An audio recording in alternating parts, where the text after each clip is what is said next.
नमस्कार। आज हम लोग जो विषय लेके आए हैं विवाह से संबंधित कि हम लोग नाड़ी एस्ट्रोलॉजी में किस प्रकार विवाह को देखते हैं, विवाह कब होता है, विवाह का समय क्या होता है। तो सबसे पहले जानेंगे विवाह होता क्या है दोस्तों। जब दो विपरीत लिंग वाले समाज की सहमति से जब आपस में मिलते हैं, इसे हम लोग अपने समाज में विवाह कहते हैं। अर्थात समझने की बात यह है दोस्तों, यह देखने के लिए आता है कि विवाह का समय या विवाह कब, कौन सा ग्रह हमें बताता है। शादी तब नहीं होती है जब दो लोग लिव इन रिलेशंस में रहने के लिए सहमत होते हैं, जब वो एक दूसरे के साथ गहराई से प्यार करते हैं। नमस्ते दोस्तों। तो ज्यादातर ज्योतिष जो होते हैं वो कभी कभी उनका जो शादी का जो वो प्रिडिक्शंस करते हैं गलत हो जाता है। इसका कारण क्या है कि क्या सही में यदि हम आपको बताएंगे कि इस तारीख की इस अवधि में आपकी विवाह होगी, यदि आपकी विवाह नहीं होती है तो हो न हो कहीं ना कहीं आप उस पीरियड में या तो लिव इन रिलेशंस में रहते होंगे या किन्हीं के साथ गहराई पूर्वक आप प्रेम में बंधे रहते हैं। आज के युग में लिव इन रिलेशंस में क्या होता है, दो विपरीत लिंग एक साथ अपनी इच्छा से, इसमें खाली समाज नहीं जुटती है, जब कुछ समय, कुछ दिनों, कुछ महीनों के लिए साथ रहते हैं, वो अपने सुख दुख, अपनी इच्छा, अपनी महत्वाकांक्षा एक दूसरे के साथ शेयर करते हैं। अर्थात वो एक दूसरे के साथ पति पत्नी की तरह रहते हैं। हाँ, पति पत्नी नहीं रहते हैं। तो उस समय, उस पीरियड में हमारे भाइयों ज्योतिष लोगों का जो प्रिडिक्शंस होता है वो गलत साबित हो जाता है। तो हम लोग कैसे जाने दोस्तों कि जो प्रिडिक्शंस करते हैं, यदि नाड़ी एस्ट्रोलॉजी में हम लोग, यदि कोई भी जातक, कोई व्यक्ति आके पूछता है कि महोदय हमारी शादी कब होगी, हमारी शादी में डिले क्यों हो रही है, या यदि हमारी शादी हो गई है तो क्यों हमारे परिवार, हमारे पति पत्नी के बीच में मन मुटाव रहता है, लड़ाई झगड़े होते हैं, मतलब अर्थात हमारे वैवाहिक जीवन अच्छी प्रकार से नहीं निभ पा रहे, उसका क्या कारण है, क्या निवारण है, क्या उपाय है, क्या ये ताउम्र जिंदगी भर चलते रहेगा कि कभी ये स्थिति बदलेगी भी। तो इसे हम लोग ज्योतिष में किस प्रकार देखते हैं, आज वही हम लोग डिस्कस करने वाले हैं आपके साथ। तो हमारे नाड़ी ज्योतिष में विवाह को लेकर जो कॉम्बिनेशंस बताया गया है वो हम आज आपके साथ चर्चा करते हैं। उससे पहले हम आपको 3 रूल के बारे में बताना चाहते हैं। यदि ये रूल आप कुंडली में यदि लगा लेते हैं तो 90 to 100% आप किसी भी व्यक्ति का कुंडली देखकर आप फलादेश दे सकते हैं कि इस व्यक्ति की शादी कब होगी, होगी कि नहीं होगी, या यदि शादी हो गई तो उनकी वैवाहिक जीवन कैसा रहेगा, ये हम समझते हैं। अभी एक स्क्रीन पर मैं वर्ड में आपको समझाता हूं दोस्तों।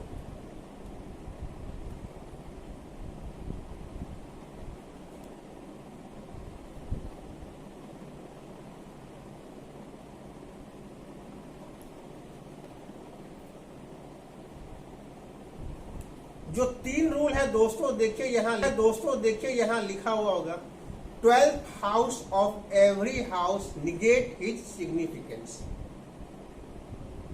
दूसरा रूल आपको जो लागू करना है कुंडली में वो है सबलॉर्ड ग्रेटर देन नक्षत्र, नक्षत्र इज ग्रेटर देन प्लेनेट। अर्थात कहने का मतलब है हमारे कुंडली में, ग्रह में सबसे ज्यादा फल सबलॉर्ड देते हैं, उसके बाद नक्षत्र देते हैं, उसके बाद प्लेनेट देते हैं। और तीसरा जो रूल है dasha is stronger than bhukti, bhukti is stronger than antara. या मैं भुक्ति का प्रयोग कर रहा हूं, हमारे साउथ इंडिया में दशा भुक्ति अंतरा मतलब डीबीए चलता है दोस्तों, लेकिन हमारे नॉर्थ इंडिया में दशा को हम लोग महादशा बोलते हैं, मतलब भुक्ति को हम लोग अंतरा बोलते हैं, अंतरदशा, और अंतरा को हम लोग पर्यंतर दशा बोलते हैं। यदि हमारे कुंडली के कोई ग्रह की दशा चल रही है, यदि वो किसी भी इवेंट को यदि निगेट करते हैं, डिनाई करते हैं, तो वो इवेंट उस दशा में नहीं होगी, हमें अगली दशा देखनी चाहिए। उसी प्रकार यदि दशा यदि कोई भी इवेंट को पॉजिटिव बोल रही है, तब हमें अंतरा को अर्थात भुक्ति को देखना है। यदि भुक्ति डिनाई कर रही है तो नेक्स्ट भुक्ति देखना है हमको। हम लोग अच्छी प्रकार जानते हैं दोस्तों कि सबसे पहली दशा जो होती है केतु, शुक्र, सूर्य, चंद्रमा, मंगल, राहु, गुरु, शनि और बुध। उसी प्रकार जब भुक्ति आती है तो वो भी उसी सीक्वेंस में चलती है और अंतरा भी उसी सीक्वेंस में चलती है। तो अब चलिए हम लोग देखते हैं दोस्तों। अब यहां देखिए, यदि कोई भी ग्रह जिसकी दशा चल रही है यदि उसमें 2, 7, 11 घर आता हो तो वो हमारे विवाह को बताता है। किस प्रकार? दूसरा घर से हम लोग क्या देखते हैं? दूसरे घर से लोग परिवार देखते हैं, समाज का समावेश देखते हैं दोस्तों। 7वां घर हमारे विवाह का होता है, हमारे पार्टनर पति या पत्नी का होता है। और 11वां घर डिजायर, इच्छा पूर्ति, लाभ की पूर्ति। अर्थात कहने का मतलब है कि परिवार में जीवन साथी का लाभ। तो क्या इस कॉम्बिनेशंस का कोई एंटी कॉम्बिनेशंस भी होता है दोस्तों? हाँ, तो हमारे कुछ बहुत सारे इवेंट में एंटी कॉम्बिनेशंस भी होते हैं, लेकिन कुछ इवेंट में एंटी कॉम्बिनेशंस नहीं होते हैं दोस्तों। जैसे यदि हम लव का इवेंट देखते हैं तो लव में कोई एंटी कॉम्बिनेशंस नहीं होता है। यदि हम लोग foreign settlement, foreign travels, long journey की यात्रा इत्यादि देखते हैं तो उसमें भी कोई एंटी कॉम्बिनेशंस नहीं होते हैं दोस्तों। लेकिन मैरिज के इवेंट में भी एंटी कॉम्बिनेशंस होते हैं और आपको चाइल्ड बर्थ के इवेंट में भी एंटी कॉम्बिनेशंस होते हैं, प्रोफेशंस के इवेंट में भी एंटी कॉम्बिनेशंस होते हैं, जिसकी चर्चा हम लोग बाद में करेंगे। आज हम लोग विवाह के संबंधित चर्चा कर रहे हैं, तो आज हम लोग विवाह के बारे में जानेंगे इसका एंटी कॉम्बिनेशंस कौन होता है। तो हमने अभी आपको बताया था दोस्तों 3 रूल के बारे में। इसमें फर्स्ट रूल देखिए, 12th house of every house negate is significant. मतलब 12वां घर प्रत्येक घर का हानि बताता है। अर्थात यदि हमारा दूसरा घर यदि विवाह के लिए शुभ है तो दूसरा घर का 12वां घर पहला घर हुआ वो हमारे विवाह के लिए खराब है। 7वां घर हमारे विवाह के लिए शुभ है तो 7वां का जो एंटी हो गया, अर्थात 7वां का जो 12वां हो गया, छठा घर हो गया, वो हमारे जीवन के लिए, हमारे शादी के लिए खराब है। उसी प्रकार 11वां घर हमारा शुभ घर होता है विवाह के लिए, तो उसका 12वां 10वां घर हो गया, वो मेरा अशुभ हो गया, खराब हो गया। अर्थात यदि हमारे कुंडली के किसी भी ग्रह में 1, 6, 10 आवे तो नो मैरिज बताते हैं, या यदि मैरिज हो जाती है तो इसे हम लोग अलगाव भी बताते हैं दोस्तों। पहला घर क्या हो गया? सिंगल हो गया वापस दोस्तों, सेल्फ। छठा घर हमारे जीवन साथी का जो हमारे विवाह का था, नो विवाह हो गया दोस्तों। 10वां घर क्या हो गया? 11वां हमारे लाभ था तो 10वां उसका हानि हो गया दोस्तों। अर्थात यदि हमारी कुंडली में 1, 6, 10 आएंगे तो वो हमें बताएंगे आपको कि एकल बनना जब अदालत ने तलाक की मंजूरी दे दी। 10वां घर क्या? मजिस्ट्रेट है। यदि हमारे मन मुटाव होता है तो हम लोग यदि तलाक के लिए इच्छा करते हैं तो कहाँ जाते हैं? कोर्ट जाते हैं।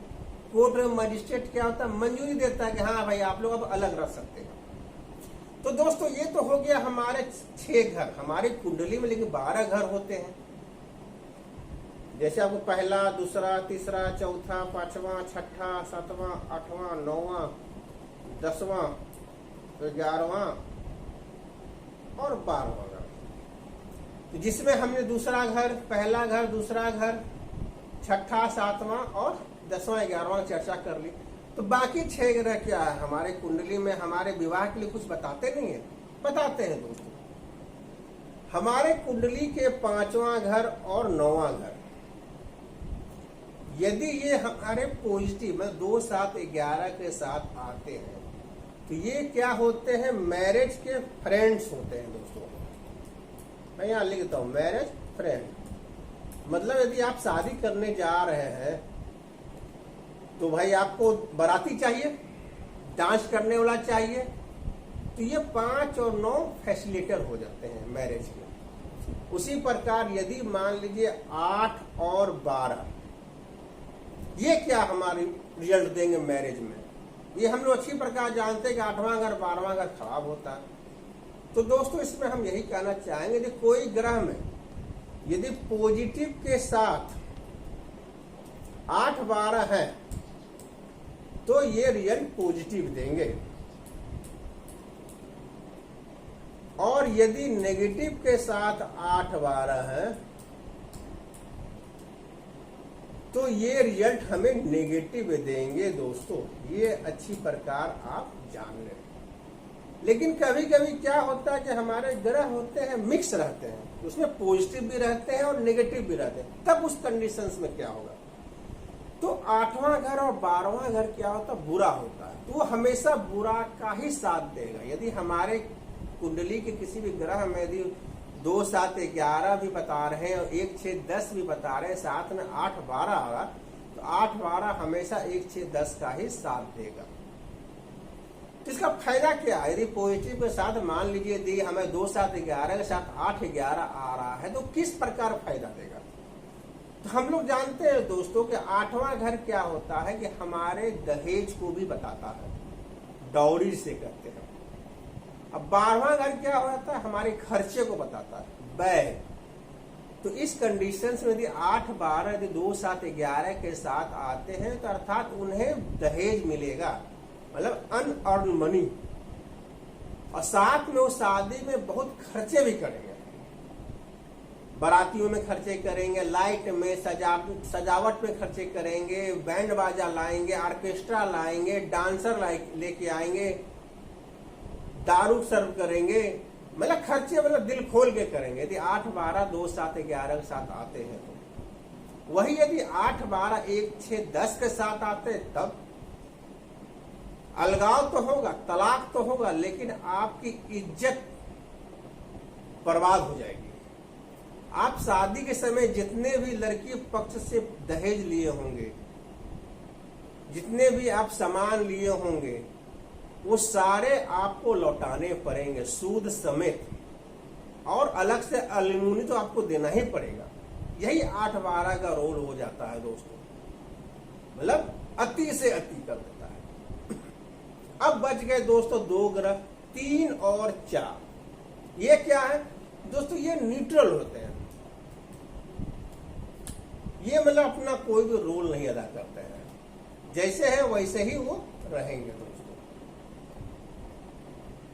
तो हम आज बात कर लिए 1 से लेके 12 तक का कि किस प्रकार ये हमारे शादी में सहयोग करते हैं, नो शादी में।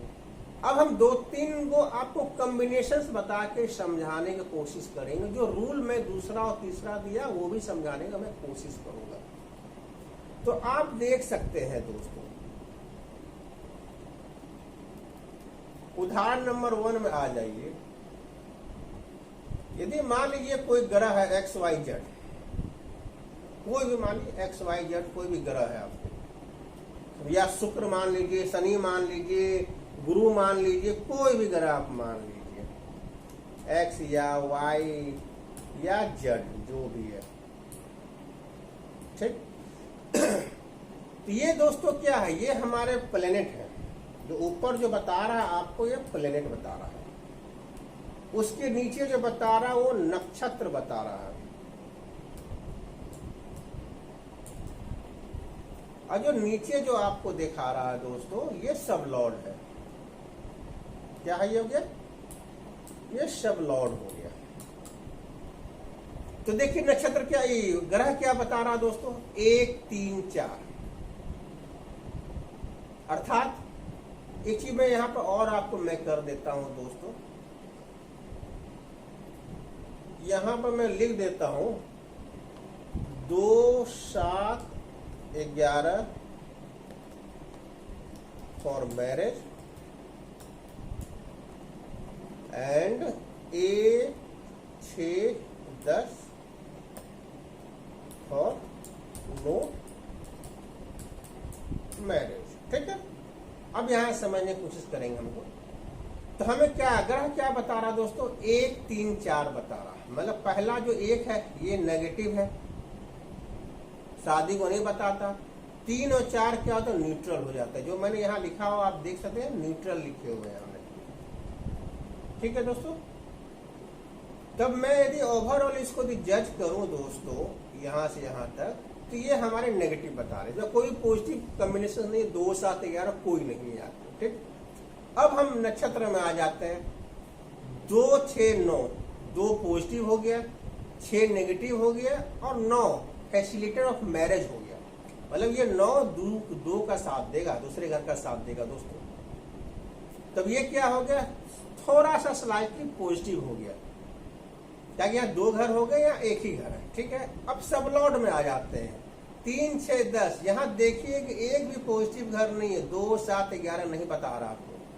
अब 2 नेगेटिव घर है, 6 और 10। साथ में देखिएगा इनको सपोर्ट ऊपर से मिलकर आ रहा है। सब लॉर्ड को सपोर्ट नक्षत्र और प्लेनेट से मिल रहा है। 1, 6, 6, 10। अर्थात ये कॉम्बिनेशन यदि किसी भी ग्रह की दशा में आती है तो उस दशा में शादी नहीं होगी। ये हमारा रूल नंबर 3 हो गया दोस्तों। दशा greater than bhukti, भुक्ति greater than अंतरा। ठीक है, अब दूसरा एग्जाम्पल हम लोग लेते हैं दोस्तों।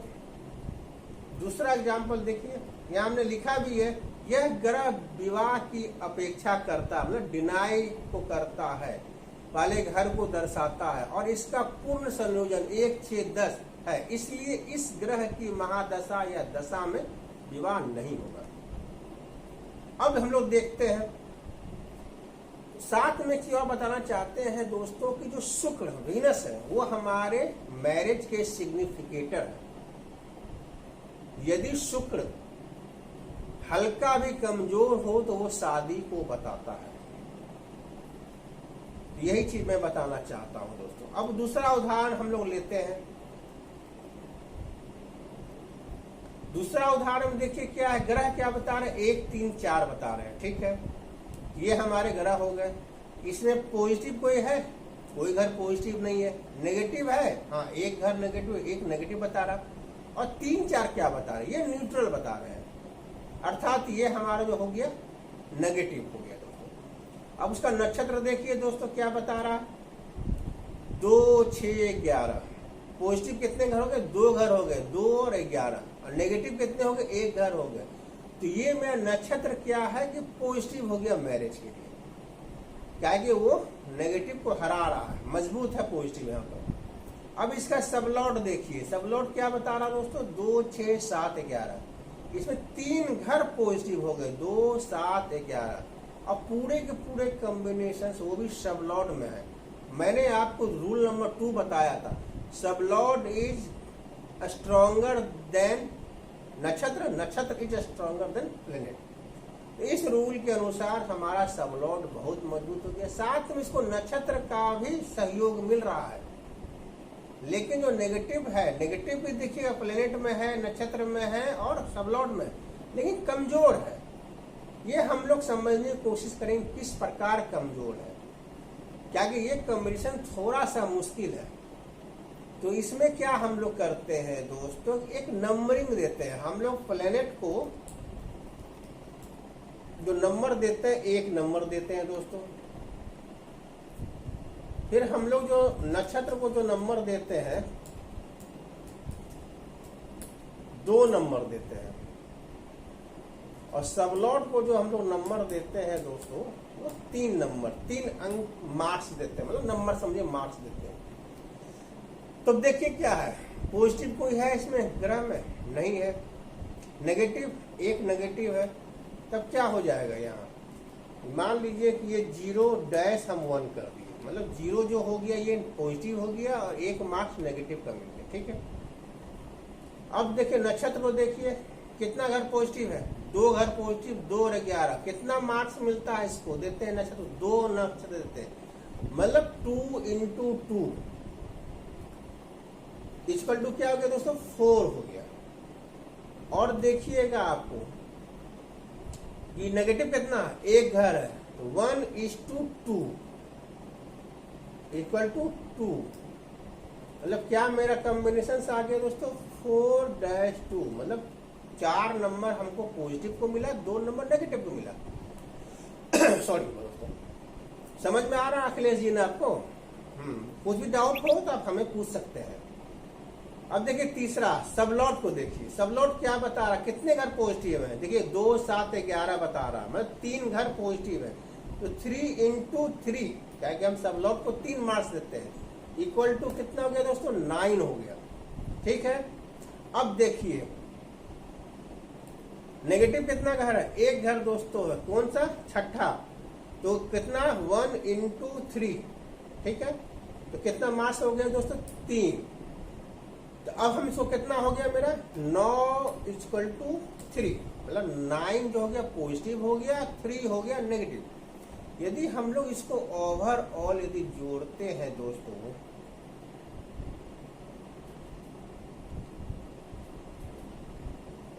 मान लीजिए ओवरऑल हम नाम मार्क्स जोड़ते हैं तो कितना हो जाएगा दोस्तों, देखिए या पॉजिटिव 0, 0 + 4, 4, 4 + 9, 13, पॉजिटिव कितने हो गए मेरे, 13 हो गए। नेगेटिव दोस्तों 1 + 2, 3, 3 + 3, 6, तो मतलब पॉजिटिव जो नंबर मिले 13 मार्क्स मिले, नेगेटिव हमें 6 मार्क्स मिले, मतलब ये ग्रह पॉजिटिव है, सकारात्मक है, शुभ है शादी के लिए। जो मैं यहाँ देखिए समझाया हुआ हूँ कि ग्रह को 1 इकाई की शक्ति दिया जाता है, स्टार अर्थात नक्षत्र को 2 इकाई की शक्ति दिया जाता है, और उप नक्षत्र मतलब सबलॉट को 3 इकाई दी गई है। नकारात्मक घरों को नकारात्मक अंक दे और सहायक मतलब सकारात्मक घर को सकारात्मक अंक दे। अब ग्रह की पंक्ति में देखिए, पहली पंक्ति में हाउस, देखिए एक हाउस नेगेटिव है, इसलिए -1 दिया मैंने, एक नंबर नेगेटिव है, -1 दिया तो -1 ग्रह हो गया, जो मैंने यहाँ भी बताया 0, 1। स्टार मतलब नक्षत्र देखिए आपको 2, 6, 11, मतलब 2 घर पॉजिटिव है, तो 2 into इतना 6, तो कितना आ गया, इसको मल्टीप्लाई कर दिए 2 से, तो मेरा 2 मार्क्स आ गया। देखिए 4:2, डिफरेंस कितना का होगी, पॉजिटिव डिफरेंस कितना का हो गया, 2 का हो गया। उसी प्रकार आप यदि सबलॉट में जाइएगा जो डिफरेंस हो गया, देखिएगा आपको मतलब कि 7 अंक का डिफरेंस हो गया दोस्तों।